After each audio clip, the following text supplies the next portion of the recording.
लोग कहते हैं कि करबला में हजरत इमाम हुसैन की मदद के लिए कोई नहीं आया, लेकिन सच तो ये है कि उस दिन जमीन और आसमान की हर ताकत उनकी एक आवाज पर लड़ने के लिए तैयार थी।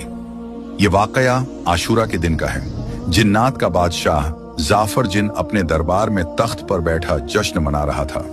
उसे इस बात की खबर ही नहीं थी कि करबला में नबी के घराने पर क्या बीत रही है। तभी अचानक उसके तख्त के नीचे से दो जिन रोते हुए और मातम करते हुए गुजरे।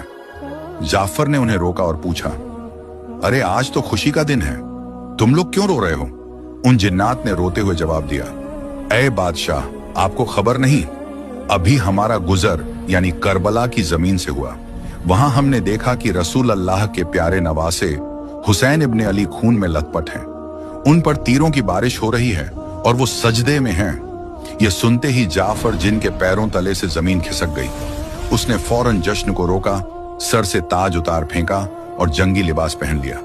उसने अपनी तलवार निकाली और जिन्नात के एक बड़े लश्कर को लेकर हवा से भी तेज रफ्तार में करबला की तरफ दौड़ा।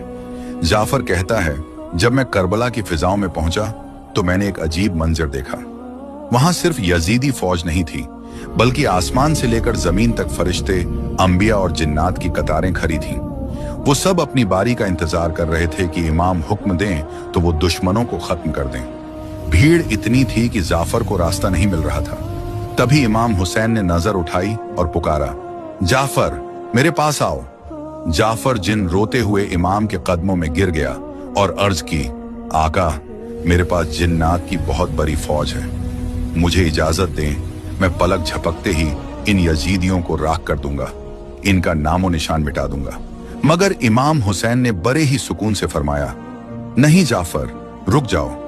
अगर मैं चाहूं तो एक इशारे में दुनिया पलट दूं, लेकिन मैं अपने नाना के दीन को बचाने के लिए और अपने रब की रजा के लिए यह सब्र कर रहा हूं। मुझे अपने अल्लाह की मर्जी प्यारी है। तो दोस्तों, याद रखना, करबला में इमाम हुसैन बेबस नहीं थे।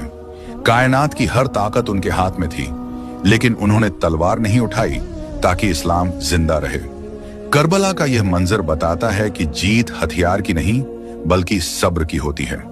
अगर आपके दिल में भी इमाम हुसैन के लिए मोहब्बत है तो कमेंट में या हुसैन जरूर लिखें, और ऐसे ही इस्लामिक वाकयात के लिए चैनल को अभी सब्सक्राइब